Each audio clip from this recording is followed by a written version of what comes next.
I still don't see Liz. All right, well, welcome everyone to MPA's Finance Committee meeting. It is Wednesday, 29th, almost 3:35 p.m. So, All right, well, welcome everyone to MPA's Finance Committee meeting. It is Wednesday. There we go. all right. All right, well, I'm gonna go ahead and get started. And I didn't send anything out because I've been working on everything up until about 3 o'clock. So I'm gonna share my screen. And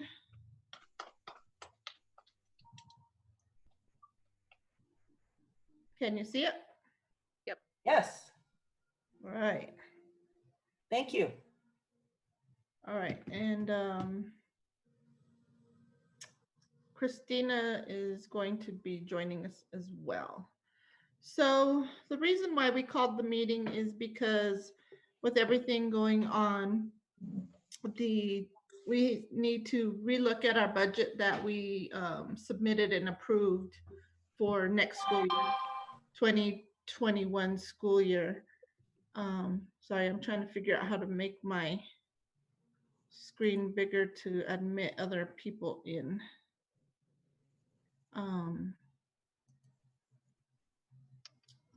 And so the recommendation from CDE, Jeffco, has been to look at cutting the budget at 5% rate and a 10% rate. And Jeffco has actually asked us to resubmit the budget to them with both scenarios by June 30th, 2020. The legislation will be back together in a week or two, but they won't be done with all the cuts and having all of the revenue information until the end of May. So most likely we're going to be having probably a lot more of these meetings as needed. So I'll keep everybody updated as we know more information. Anything else I need to add, Mr. Bryan? No, you know, the scenario planning, obviously, 5 and 10% seem big. Depending on what we learn early June, we may even have to go higher. So just keep in mind that the Finance Committee may have to come back based on future projections. We're hoping for the best, but we will know early June if we're on the mark or not. So what I've done here, the screen, can everybody see the screen okay that I'm showing? I can. All right, great. Is a couple of different scenarios. So I'll start up at the top, and I'm actually going to split my screen.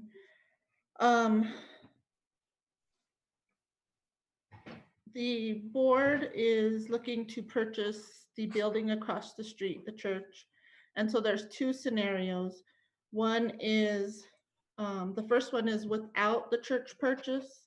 And then the second two are with the church purchase. And then the first green tier is 5% reduction. The purple one is 10%, and then 5%, 10%.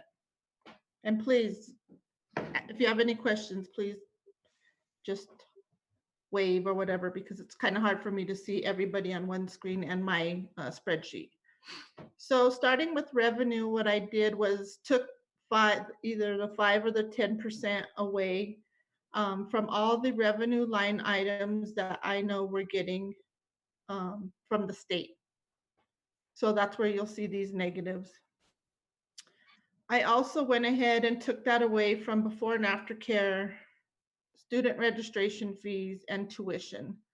And we'll talk about that a little bit later because we're really not quite sure what's going to happen with those numbers if for some reason we have to continue online learning in the fall. But for this case scenario, it's like we're going back in August. So, total taking out of revenues, you'll see for each scenario, this total revenue line here.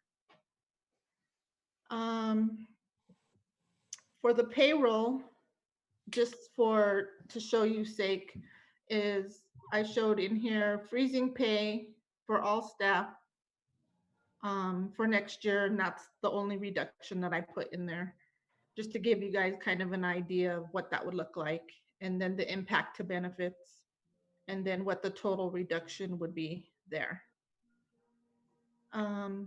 And then if we keep going down, this first yellow item is estimated church expenses. So the 77,800, that would be electricity, gas, landscaping, snow removal, a facility person to take care of stuff over there. So kind of just estimated what some of those annual expenses would be that we would pay out, whether we're using the facility or not. And I know, and I don't know how many of you were in the board meeting, and Brittany said we would, if we didn't have anybody in that building, we would reduce these, but I just really don't know how we can, turn the water and the electricity off and just leave that building vacant. But just know that's what that number is plugged into there. The next line, and I try to highlight in yellow the lines that I'm going over, would be to training, professional development, taking 10,000 out of that. And then we'll have to just count on PTA to give us more money if needed. But we would still have about 10,000 in there for us to use on that. The next line item is building rental. And so if we purchase the church, we would get rid of the temp building and not pay the annual rental fee of 10,000. So I took that out of the church purchase scenario. And then if you keep coming down, if we reduce some staff numbers, the unemployment and the workers' comp will go down a bit. And then the next one would be the lease purchase and principal. So the board's been talking about a couple of options. And I can probably come over to this here. Can you guys see this new spreadsheet here, document? Let me see. It might be cycling. I don't see it yet. Well, I'll read it. There's two options that they've been going over. One option was use the 5B funds and refinance only. Wait on the master plan and no new debt. And then option 3, which is refinance, use the 5B funds to buy the church and borrow anywhere from 500,000 to 3 million to make renovations to the church, wait on master plan. With those two options would be a reduction in our lease payment. And I'm going to share my screen again. Can you guys see the spreadsheet again? Yep. Mhm. Okay. Would be a reduction in the lease payment of 70,000 without the purchase of the church, and 100,000 with the purchase of the church and getting that additional funds. The district services would also go down. The contingency that we keep in there for any of the HVACs that go out, I took out because we would then use our reserve or the 5B funds to pay for any emergency. And we're going to be doing some renovations to the current building anyway, so those would be slotted in there. Taking items out of materials and counting on PTAs fundraising for those, which brings us down to the bottom. Bottom line would be without the church, 5% positive 38,000. With 10% and minus 179,000 and so on. Any questions about that? And then we're going to go into some different scenarios, a different spreadsheet. Yeah, I have a couple questions, but maybe you're Yep. gonna go into those, so you can tell me if you're gonna go into those. Okay. With our reserves, like, do you know where our reserves sit right now? Like, our Yeah, we're at about, we can use about I want to be safe and say it, we can use about $1 million of it because the others for capital that we need to leave in there for our bond payments. Okay, and then I guess my other question is, how do we think we'll end up this year, knowing some costs may have reduced this year? Well, we're hoping that with the loss of some of the revenue that we're taking for not collecting a couple months of tuition and before and after care, that we're just going to be break even. Oh, because we're losing revenue too. Yep. Mm-hmm. And paying employees, so. And paying everybody still. Mm-hmm. Yeah, but like we're not paying for like the obviously building upkeep and things like that and electric. Yeah, and not as much probably, but It's not still a enough cost. yeah. Are we still paying the employees for the day before and after care as well? Only through April 30th. Okay. That's all my questions. Okay. So I'm gonna go. Any other questions? Okay. Brian, do you want me to talk about these scenarios before you talk about the variables?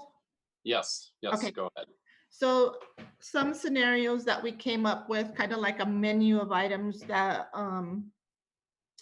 we can sort of just talk through and say, you know, what would we prefer? So we'll save about 40,000 from freezing pay for all staff, 1% reduction, 2%, 3%, 2 furlough days, 3 furlough days, eliminate assistant experience pay, or doing some reductions in force, which would total 109,000. And then a couple of people have mentioned eliminating floaters. So then, you know, the cost of eliminating that and using elementary assistance, I believe that has been done in the past to go over and break. So it has been done, and yeah. it's done well. Right. Yeah, I wasn't there at the time, but I just wanted to put it in there as an option. Any questions about those options? The other option is to go into our reserves, but we'll talk about that a little bit later as well. So those are just like potential options. They're not necessarily what is definitely going to happen. Correct. What we need to do here today is look at these numbers and come up with some of the options that we want to present to the board so that they can approve them in a meeting tomorrow, because without that being approved, I can't do contracts. Okay. And would this be like one of these things, two of these things, We'll like a talk mix about and that. match? We're Oh, going to okay. talk about that. Yep. Okay. Okay. Yep. Any other questions? No? All right. Mr. Bryan's going to talk about some variables. Now, the last part that Amy showed, those, I kind of like that's how I referred to them when I talked to the staff about this, their ingredients. So you kind of take 2 or 3 cut items, add them up. Does that get you what you need? So back to Amy's original budget, if it's a 10% cut with no church added, there's what 170 or 130,000. I didn't write it down. Can you see my? Yeah, we can see it. So Okay. just for everyone's reference, so it's kind of like Legos. What are you Oh, going to I'm put gonna come- together? I'm gonna come over here because I Okay. have a little working spreadsheet for us Ah, as okay. we start talking. So these there are the we go. Okay, scenarios. 179, that's it. So obviously, the 5% we're all wishing for because that makes their job easy. It's the 10% where things start to add up. And so that's where you start mixing and matching scenarios and then adding that up. Now, so you put that in one side of your brain. The other, we have some variables that we don't know. We're basing everything on 370 students that we can collect PPR on, correct? What does that look like? Will we get 370 in August? Are we going to be higher than that? We're going to be lower than that. We play that same scenario every year. This is an unprecedented year, so your guess is good as ours, but what if only 340 show up? That's just not something where we've thrown a lot of numbers at right now, but it's a possibility. Let me explain. Right now, they're looking at social distancing in schools and splitting the week in half and running 10 kids, 15 kids on 2 days, 10, 15 kids on another. Are families going to be cool with that or not? Will they pick homeschool, which only funds at 0.52 at our school, or we lose all funding totally? So we have to understand 370 is not a guarantee. Preschool regulations are going to be interesting combined in the primary because preschool's cranking out all kinds of best practice policies right now, way in advance of what we're doing in the K-12. So we're going to have to figure that out. We may have some preschool loss of revenue there because of minimized days, or if we start school with remote learning, that is a total revenue loss, unless we run a separate preschool besides kinder. Okay. The other thing that came through my email today is the state is looking at possibly dropping full day kindergarten to save $200 million. So if that happens, we go back to a 0.5 revenue. So these are all variables that we have no control over at this point. But as a finance committee, it's something that you should be having in the back of your mind that this is going to be a dynamic process. We will possibly have to talk about this in June and then adjust as we go along throughout the year. It's very similar to what Amy and I probably went through back in 2009. What you thought was your best scenario worked for a while, and then you had to keep readjusting. So just keep that in mind that as information comes out, the numbers will start to shift and change. Maybe there's some proactive things that we can do if we know some revenue streams are going to be compromised based on the decisions of county health, the governor, things like that. We seem to be a pretty conservative state when it comes to opening up, because Jeff goes under different guidelines than the governor right now. So we're just not sure where all this is going to go, but keep these key numbers in the back of your mind as we're talking scenarios, because these are in addition to those once we find out. And then Brian, do you want to talk a little bit about the number of years that this kind of has an impact to? Oh, the Tabor, the ratchet effect. Yes. So we have to find what the new bottom is on state tax collection. Then the Tabor amendment kicks in and it says, okay, wherever you're going to fall to your new bottom, just like in 2009, we fell to a tax base of whatever it was. Tabor kicks in and says, okay, government, you can only grow at a certain percentage. There's a formula in the Tabor bill. And that's why for the last 10 years, since 2009, we almost got back to the level that we were at in 2008 because of Tabor. So it took 10 years not to get back where we were. And so now, repeat scenario, we're going to drop again. taber's there. So that means year 2, year 3, year 4, say business jumps back, maybe in September, hey, the economy's cranking again. Government in the state of Colorado will be 3 to 4 years behind just because of the taber. So we have to keep that in mind. So when the question was asked, what's our reserve? If we can spend $1 million, it's wise. And here's the practice that I learned in 2009 is we as a finance committee cap percentages. Say, all right, let's make cuts at this level and only use 20% year 1 of reserve. Year 2, we would like to go to 15%. Year 3, we'd like to go to 10%. So that forces the finance committee to make cuts on expenses, and it preserves your reserve. Okay.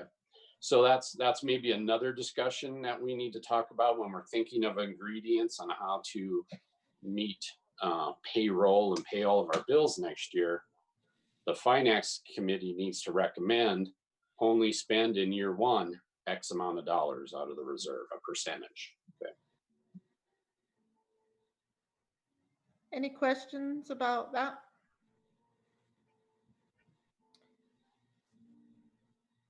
So I've created this handy dandy spreadsheet to kind of make it easier for us, because I'm such a visual person, to say, okay, so this is where we're at. And with all those scenarios that we talked about, you know, in each situation, 5%, 10% on both scenarios, what do we need to do to make sure that we would meet budget for those years, or how much would we want to go into reserve for those years? So Can I ask a quick question? Yep. Because I'm slightly confused. On the 40,000, is that in addition to like the 40,000 that you had on your original spreadsheet? Or is that just showing the 40,000? Oh yeah, that is. So I'll take, so let me see, this links, good catch. I'm gonna take these out for now, because they're all linked. Okay. Got it.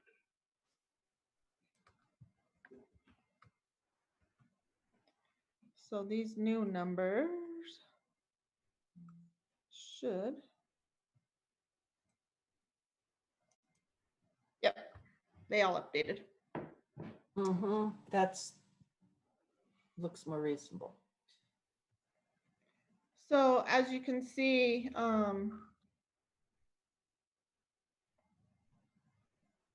if we, for the 5%, this first column here, if we just said we were going to go ahead and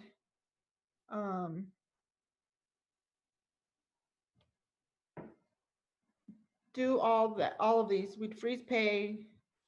Maybe we said we won't give the assistants a double whammy, because that would freeze their pay and take away their experience pay. Yeah, that's. And then do some of our reductions in force. We'd still hopefully be at a positive balance, not knowing what other factors might come into this 5%. So we'd leave ourselves a little bit of a cushion, again, not knowing, are we going to take an extra hit on some revenue for before care and after care and tuition? And then if you look at the 10%, you know, we could add back in the assistant experience pay, and say, you know what, we're gonna go into reserve 68,000. So I guess this is the part of up to discussions on, you know, some scenarios that you guys might be thinking of, and I can kind of just plug in and play putting numbers in here. I just did this as a visual, so you kind of saw how this worked. So some of the ingredients that are missing that you could think about as a committee is we don't have any line items in there as far as in those calculations as far as pay reductions, furlough days, or reserve adding into the scenario. And So can- right now, Can you see those on the right hand of the screen? yeah, they're Okay. over there, right? Mhm. Okay, because I can't see them, so. Right. Right. So it's like I said, it's kind of that plug and play. It's kind of we can swap out different line items. So furlough days, I don't know a lot about how that works. Is that just basically like everyone would have like 2 days off and they wouldn't get paid for those days? Correct. Correct. Okay. So we keep the same contract length, 184 days.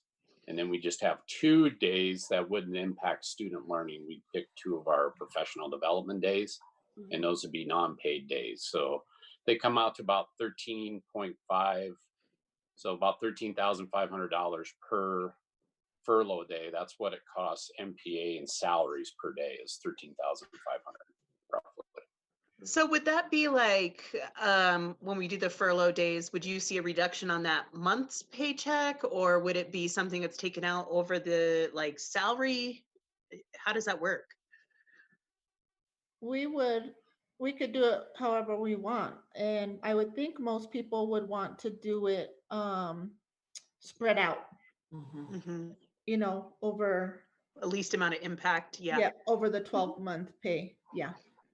So my question is, without the church versus with the church, is that something that we recommend from this, or is that a board-only decision?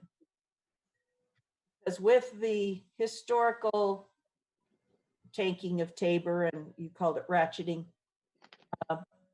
buying a church and looking at those numbers does not look like a wise choice if we want a staff to fill that church. Yeah. I think that that's something that I would first of all recommend is that we aim for without the church purchase, and we go for reducing debt as fast as we can. Well, if you look at the number, you're basically, the delta is about 38,000. Yeah, With giving you lots of optionality that you don't have now without the church, including expanded home schooling if you need, and the prospect of a 7th and 8th grade, which a lot of people think is an absolute necessity if we're going to maintain where we're at for a long period.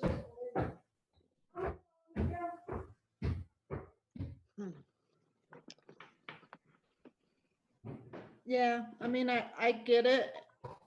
And we see it from a staff perspective where we're freezing our pay, Hey, Chris is on.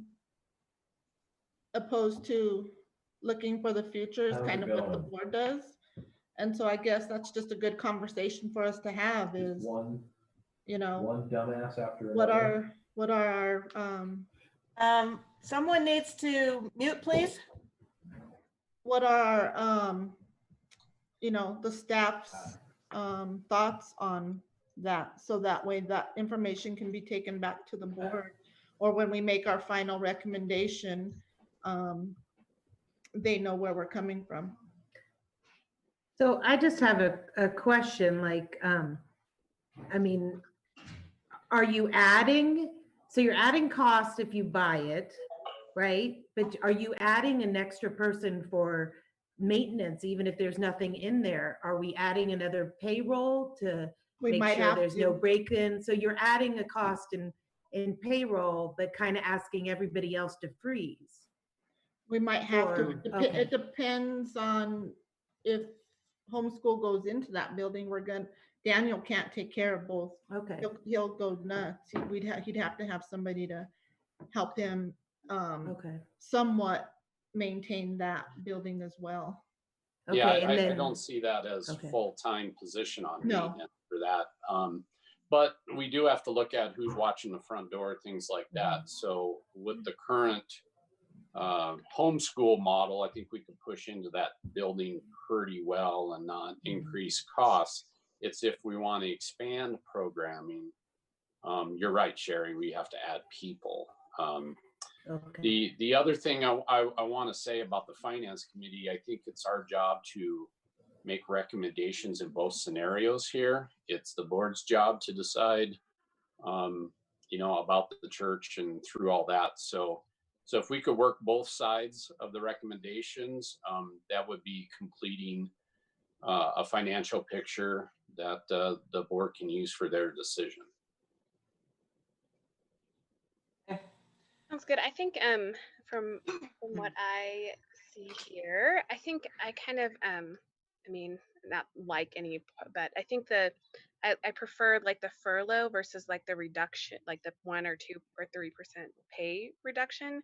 So I feel like that makes it harder to recover than like the furlough days. I think sends a message of like, this is temporary, which hopefully it is temporary. I know there's still I agree with that. unknown.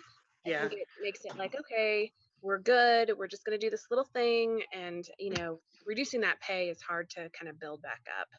So from that would be my first, if we're, looking at options and making our recipe. So would Good point. So would you say that it would be best to, I would just want to move some of the numbers over here so we can see what that looks like. Would you say, I guess, maybe I'll just go down it and say, do we want to leave freezing pay in there, and that would just mean we're going to freeze the pay, or do we want to take that out and put in furlough days? Let's try that. Yeah, let's see what that looks like.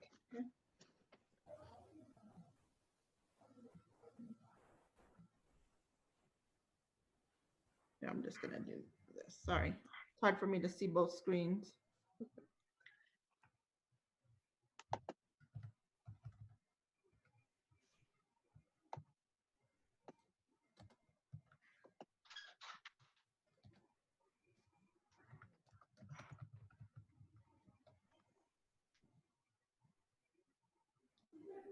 So, anything else you want me to change in here? Well, I just had a question. So the balance is a positive here in your first column, Yep, but you've only taken out the assistant bonus on the 5%, right? 10%. on the 10% only. Okay. The RIF is reduction in force. So that's a big number. Okay. And what would that look like? Well, without saying names and stuff, that means a couple staff members. We would have to reduce our staff down. So we would not be making any teams smaller, but we do have to look at, where we can trim and still operate. But that doesn't mean full like function. assistants, right? No, That'd be Okay. floaters. That would be possible, custodial maybe, depending on if we buy a church or not.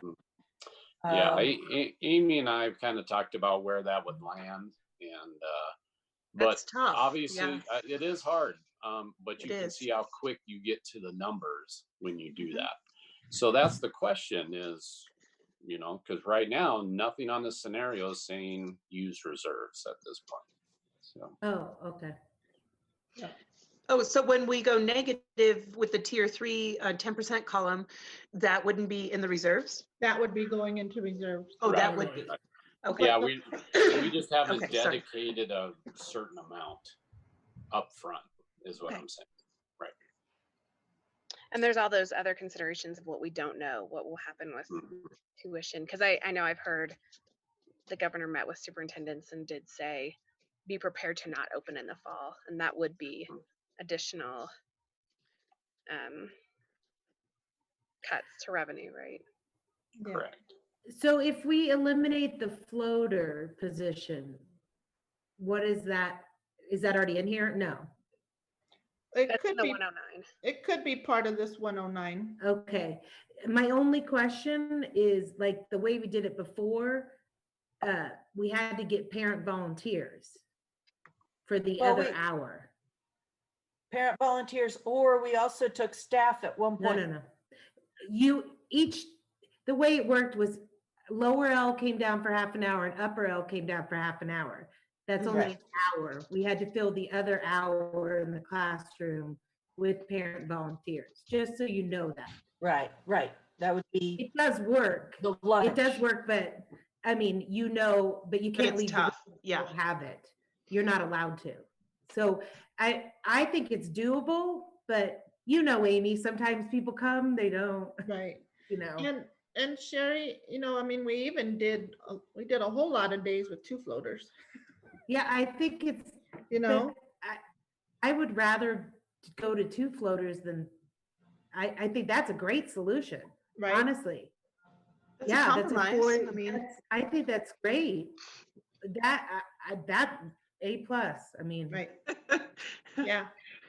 I mean, Brian and I talked about different scenarios, and the assistants make a huge impact Mhm. in the classrooms, for the elementary classrooms, and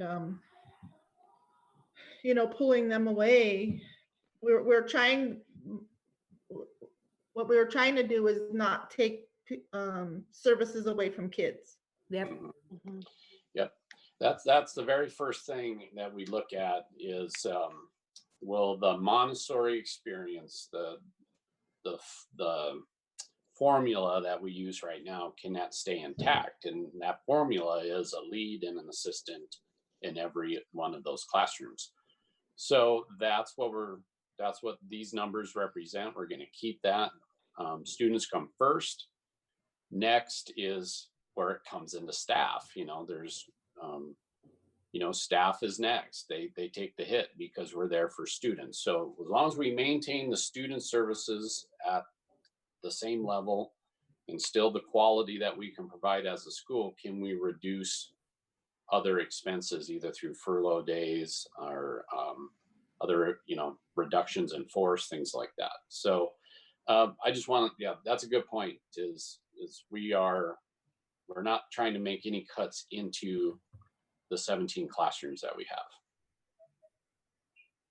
So one more question on the furlough, and then I'll kind of drop it. So I would think that if we're going to the 10% funding reduction, I think we might do the 3-day furlough, if that's Yes, let me. to help with the cost there. But then I guess, like, just out of curiosity, and I know we talked about, like, everyone would probably prefer spreading that across their paychecks, and obviously that would be optimal. But so say best case scenario, which I always hope happens, things get better and we're able to can you take that furlough and give it back, right? Like, if we end up having a great year and now we've scheduled 2 furlough days, and we're going to be fine with our budget, we're at 5%, can we give one of those days back? Yes, that's the beauty of so that was one of the things I was trying to think about, like, what can we claw back if things change, right? Yeah, if it gets better, what can we give back? So okay. Yeah. That's So good. what I did was I did 2 furloughs on the 5% and 3 on the 10%. Yeah, that's what I was thinking. Yeah. Okay. We have not considered 4 furloughs, 1 each quarter. It's not up there. That's, No, it's out of the No, box. but That would would be that, one quarter, that would be not hurting kids. yeah, so if we did something like that, would that then allow us to have like an extra person somewhere that we might need to kind of trade out? But remember, furlough day means the kid's home. Yeah. So Well, you're the not kid would be really home. helping the parent. Like, you got to look, some parents, that's adding them to take a day off of work. No? No. All furlough Okay. days would be on staff in service days. So it would not affect families. Okay. Yeah, I think if perfect. you go to, in my perspective, if you go Okay. past the 3 furlough days, Mhm. and you start getting to dollar values that, like, would you then can start to consider freezing pay? 'Cause right. I would think, like, Okay. you want to kind of reduce the impact however you can. And to me, giving the furlough those days back is an option, but being able to unfreeze pay, I think, is a little more complicated. So And Brian and I, we've kind of talked about, para. Our contribution rate goes up again in July. July. Yep. What is it, 2.8% or something like that? Yep. And, years of salary. So, for those of our staff who are in those last years before retiring, we're trying to figure out what was better, for those scenarios that you're not, reducing your pay, possibly, last 3 years of working for a couple of people. So, Yeah. I don't know if we can avoid that. Let's Yeah. clarify a few things here. COLA, cost of living increase, already off the table. I hope everybody understands that. When we say freeze pay, we're saying freeze everybody at the same level they have this year, not moving up into the salary blocks, things like Right. that. Okay. If we say don't freeze pay, understand people are moving up into those salary blocks. That's an expense. So Do we just- have several who are moving up? yep. You yes. do? Mhm. By number of years or by, Just to get them caught up. Right. just to get caught up? Yeah, and I think that was the quality thing, right? And Mm-hmm. so if we do the freeze pay, we'd be taking all that work kind of and pausing it, obviously we'll do it another time, but Right. I think So He is going to Amy, win on this. I think we need to be can- very conservative. can you, if we did 2 floaters and two furlough days, can you, is that already in there?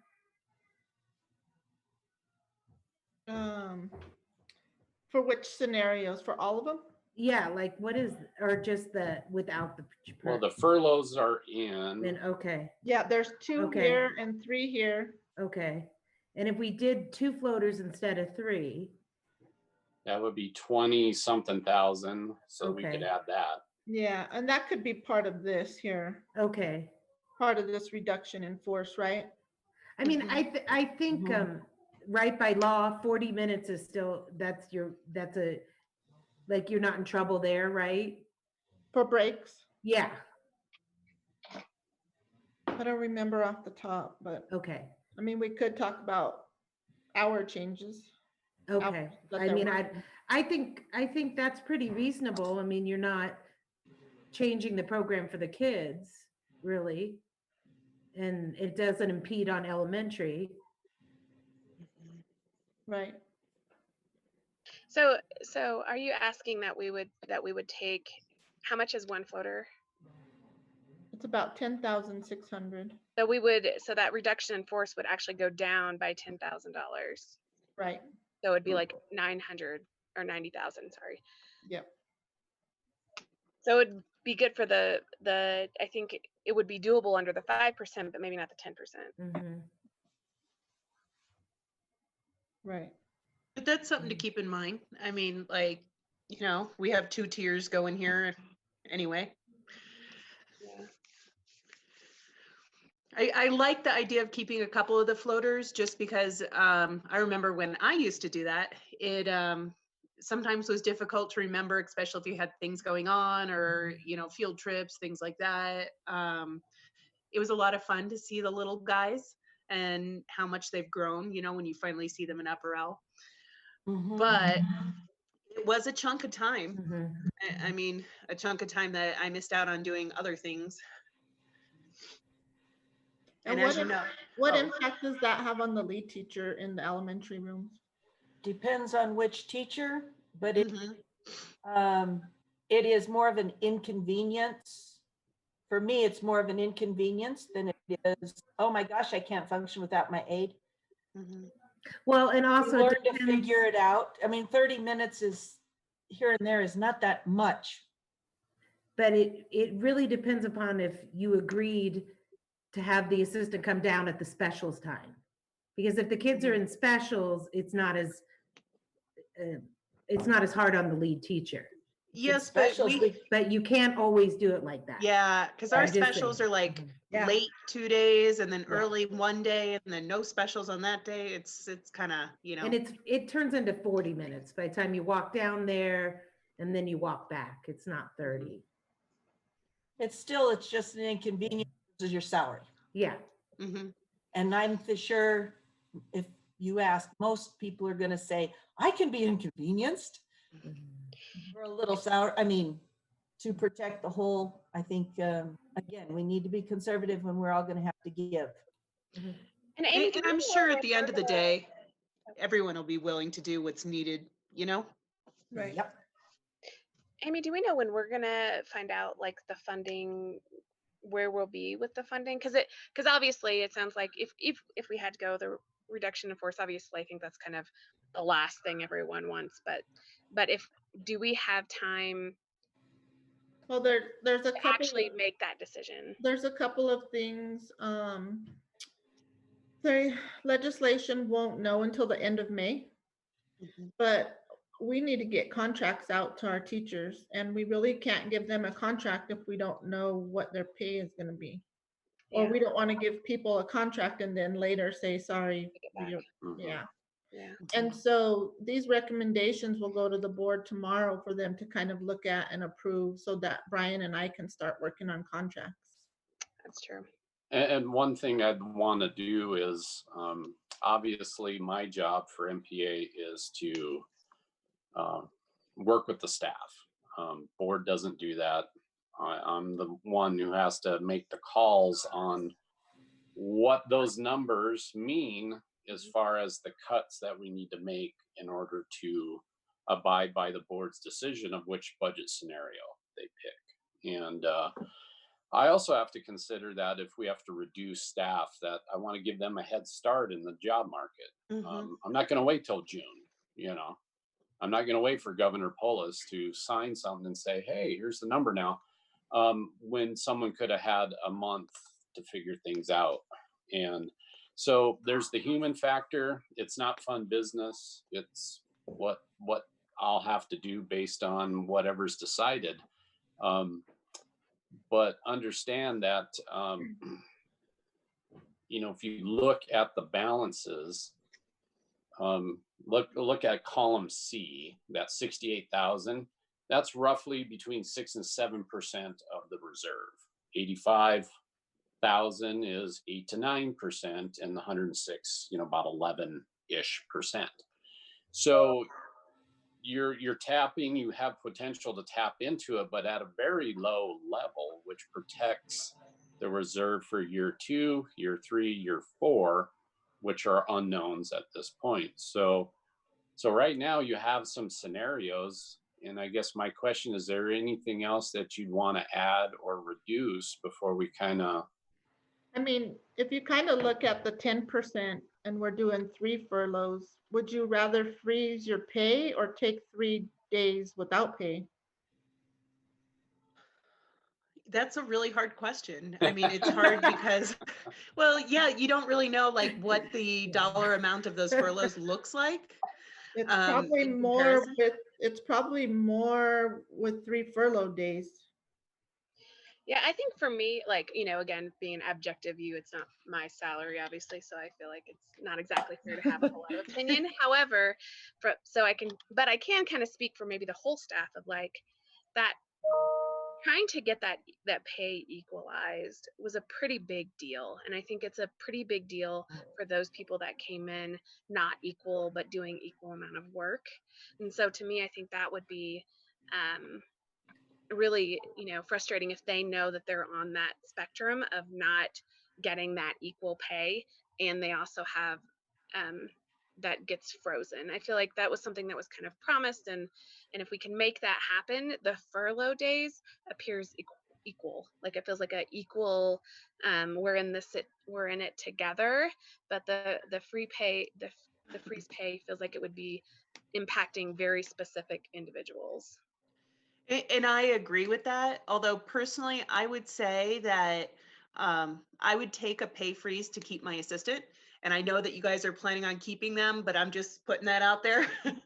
if push comes to shove, I'm willing to do that because yeah, I value her.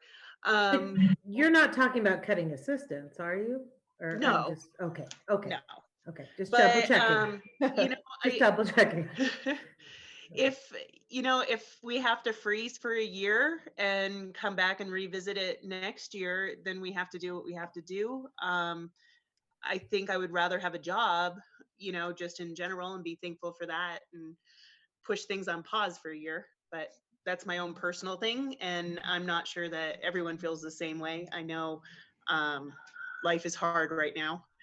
And that's kind of that's probably the other thing we should, throw out there is that last time we saw this, we took a 7% reduction the first year and a 3% reduction the second year. So this gets us through next year. We have no idea what the following year will bring to us. Yeah. So I know agree. It's the some people- balance between being reactionary Yeah. and being conservative, but then also still being non-reactionary, knowing, okay, things could Right. go right back, but they, Right. And what some of the principals thought process on some of the calls that I've been is, we're going to start cutting now. That way we don't have to take an even bigger hit the following year. Yep. So That's the way to do I it. just want to throw that out for us to be thinking of, because then next year we might say, oh, shoot, we didn't know we were going to get more cuts, Right. Which is why I'm worried about the building. Yeah, I'm Church, kind of and worried you're about saying, that "Oh, too. I don't think it's realistic. And you're thinking, oh, middle school, they're not going to be coming I mean, they won't come in droves just because we throw a middle school up there. We have to have staff. We don't have staff. We can't pay staff. It sounds like a service that I think it's a nice opportunity because it's close and proximity to our facility, but I don't think it's realistic at this time. Especially since we've got it. I don't know that we've actually really recovered from the last hit. Well, Where they did freeze pay, and we did not see that stayed frozen for a while. Yeah, a while. Yeah. well, and the 5A money comes from the mill levy override, and that's what brings everybody's base up. And we'll continue to use those funds in supporting the pay. I agree. If we can keep our base where it's at, and you can play with furlough days, that's a percentage we don't have to try to climb out of in the future. So you move somebody's salary from 45,000 to 42. We're probably never going to get back to 45 anytime soon. So it's always good to play with other variables when you can. There's also the factor of actually losing staff because they cannot afford to live on a reduced pay. Right. And I know there are staff that we have that issue. Right. As a thought, on the building, because I know that kind of got brought up. I feel like one of the things that I was just thinking, and I know the money for 5A, 5B is very specific, obviously, to like buildings and things. If there is a period of time that this has to sit empty while things happen, can that be paid out of that money? Because it's really a relatively small amount compared to what we get for the mill levy override. And I know those funds are restricted, but does that fall under the use of that restriction? Yeah. Are you talking about the expenses or the purchase? The expenses related while you're making, because in theory, right, when you look at the restriction can be very, very big and broad. And so some of those could be like, you're getting the capital ready to use, right? And so if it's sitting empty for a year, that could be considered a capital expenses in some instances, depending on the way the restriction is written. Right. So And it fall under that money. Right. And we've been working on that. And the answer is probably yes.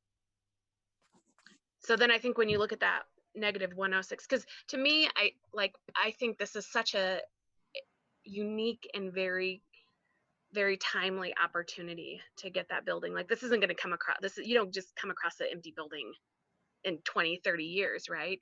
So it's kind of a really unique opportunity. And that extra 38,000 that's sitting in that 10%, from the 85 to the 106, if that can be used, if you can use the 5A money or the construction fund money to cover that, then that would reduce kind of the strain. that make sense? Yeah. Yeah, and then of course, you end up with the situation where if you do buy it, you have an asset that could be, if needed, you could sell.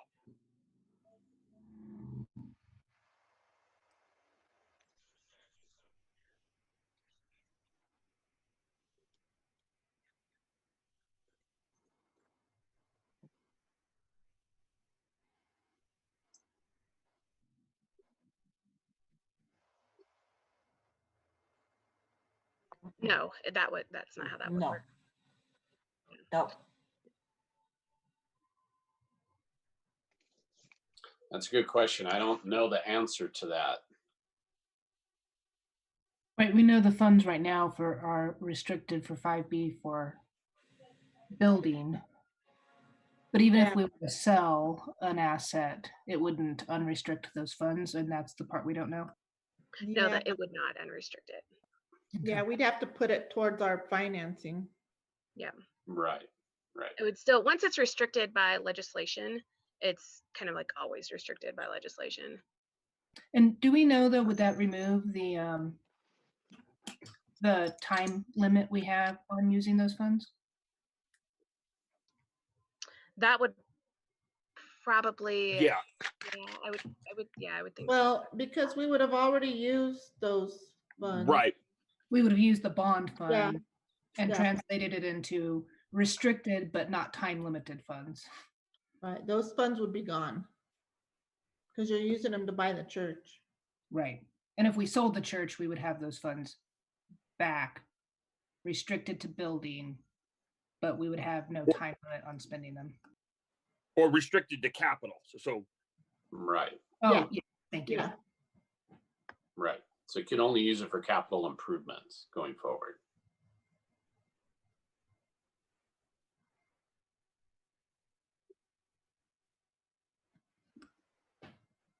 True. right. True, which right now we cannot. potentially, because we'd still have debt. So we'd have to probably refinance again. Does that make sense? Right, but however you want to look at it, under the scenario that Brandon proposed, if we buy the church and then sell it, you're still going to have money that you can then do something with. It's Yep. not like the money's going to evaporate. Right. But it can only be used for certain things, is what I'm That's trying to say. Yeah. Right. Thank you. Okay.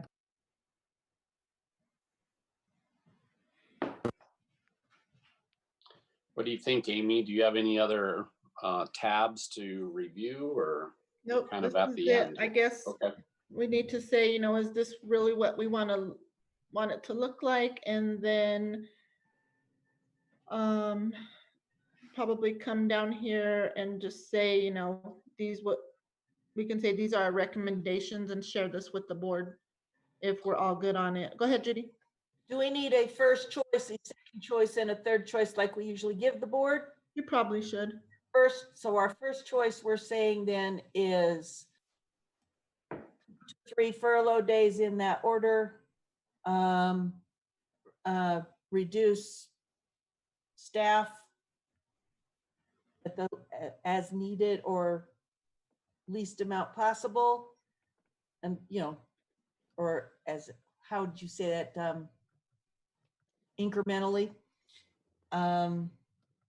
And then second choice is,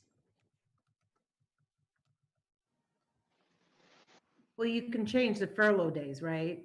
Yeah, Yeah. I would think if you're not going to go furlough days, that you would do the freeze pay. Mhm. But I Well, think, maybe that's second choice, is like the first Yeah. choice is with the furlough days, second is with the freeze pay, and staff reductions.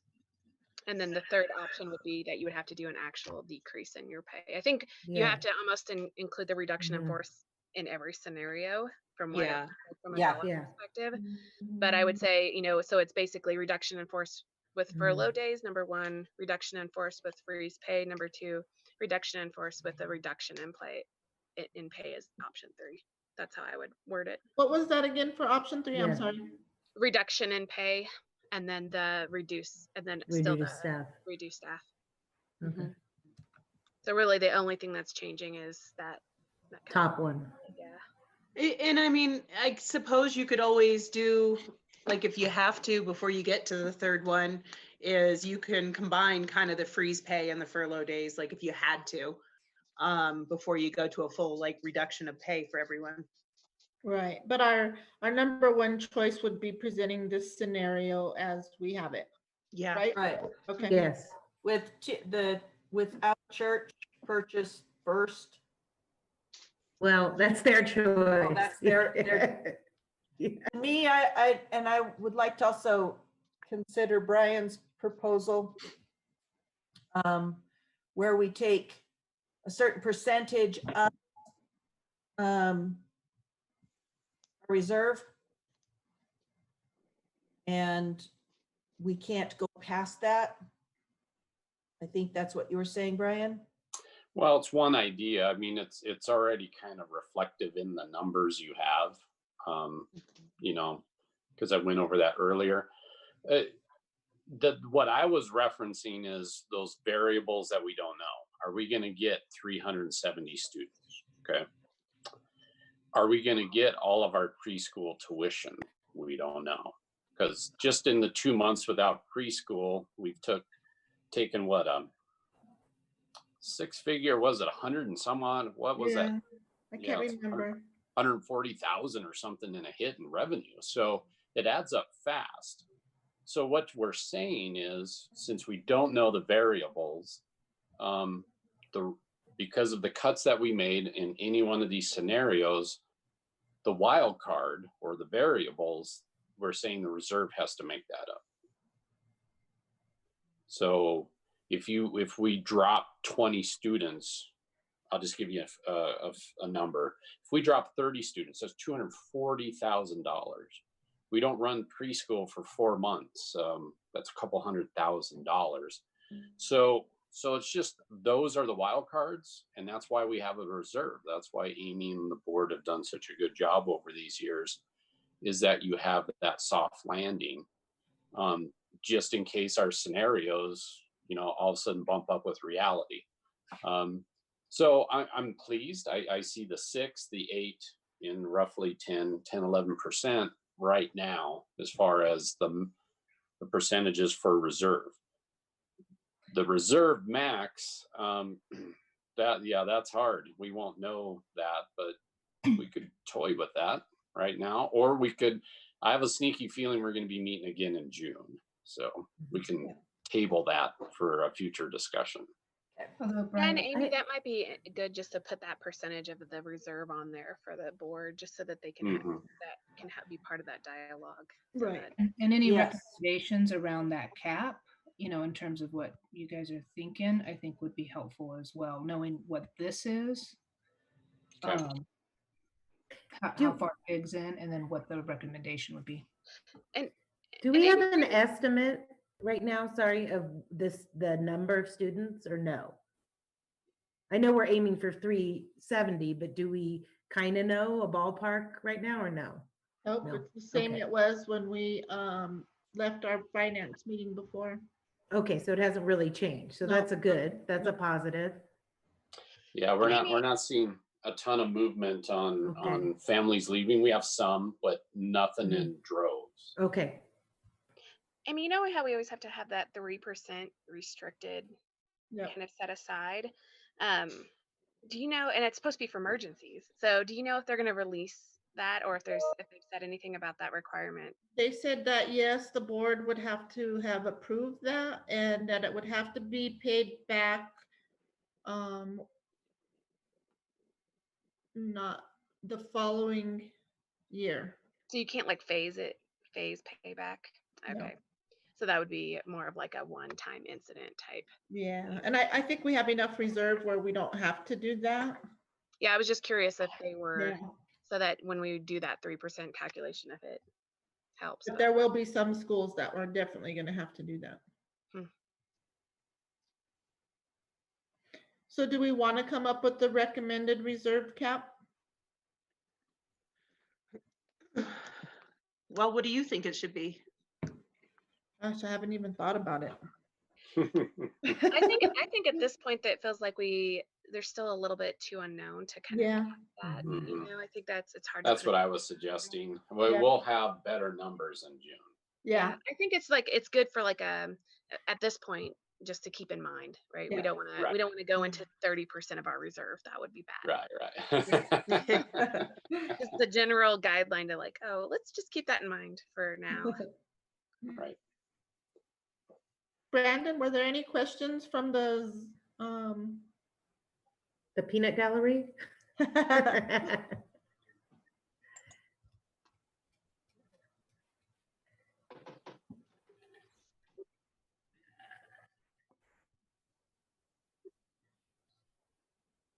Okay.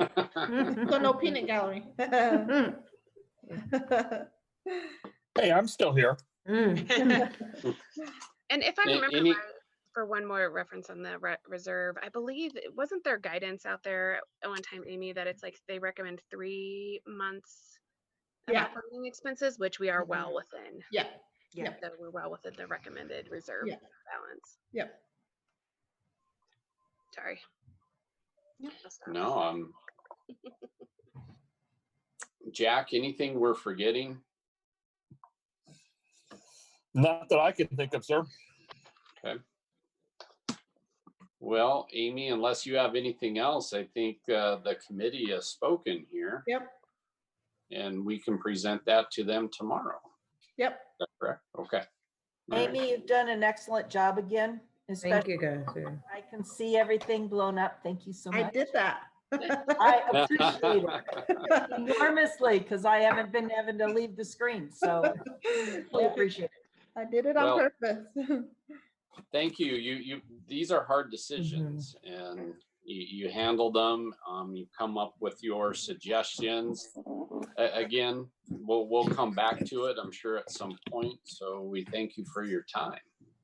And I'll send these this spreadsheet out to you guys tomorrow. Just so you have it for reference if anybody's asking or, you know. And so when will we have like enough information to start contracts and that sort of thing?